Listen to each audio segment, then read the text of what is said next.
साथियों, माओवादी आतंक के कारण लंबे समय तक छत्तीसगढ़ के आदिवासी इलाके सड़कों से वंचित रहे। बच्चों को स्कूल नहीं मिले, बीमारों को अस्पताल नहीं मिले और जो जहां थे बम से उड़ा दिया जाता था।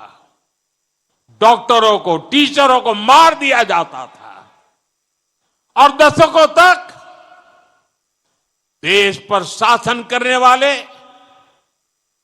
आप लोगों को अपने हाल पर छोड़कर वे लोग एयर कंडीशन कमरों में बैठकर अपने जीवन का आनंद लेते रहे। साथियों, मोदी अपने आदिवासी भाई बहनों को हिंसा के इस खेल में बर्बाद होने के लिए नहीं छोड़ सकता था।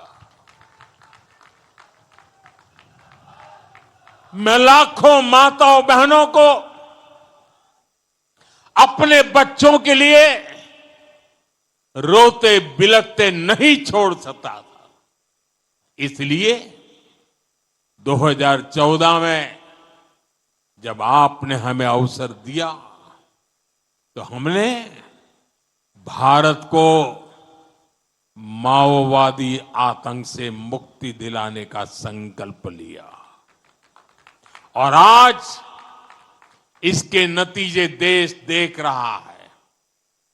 11 साल पहले देश के 125 जिले माओवादी आतंक की चपेट में थे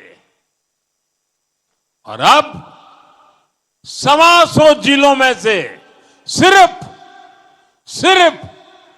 3 जिले बचे हैं। 3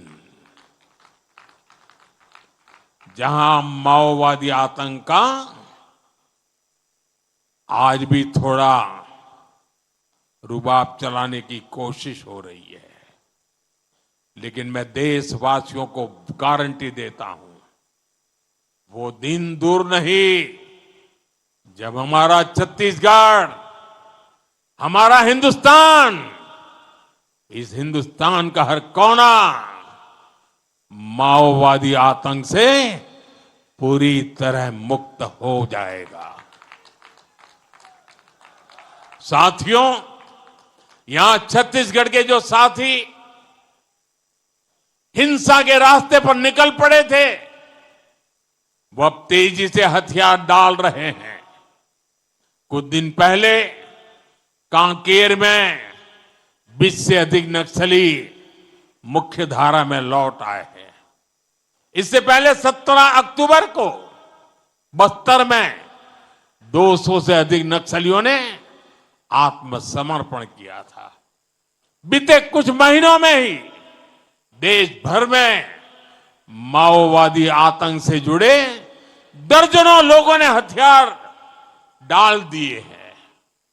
इनमें से बहुतों पर लाखों करोड़ों रुपए का इनाम हुआ करता था। अब इन्होंने बंदूकें छोड़ करके, हथियार छोड़ करके देश के संविधान को स्वीकार कर लिया है। साथियों, माओवादी आतंक के खात्मे ने असंभव को भी संभव कर दिखाया है। जहां कभी बम बंदूक का डर था, वहां हालात बदल गए हैं। बीजापुर के चिक्कापल्ली गांव में 7 दशकों बाद पहली बार बिजली पहुंची। अबूजमाड़ के रेकावया गांव में आजादी के बाद पहली बार स्कूल बनाने का काम शुरू हुआ है और पुवर्ती गांव के जो कभी आतंक का गढ़ कहा जाता था, आज वहां विकास के कामों की बयार बह रही है।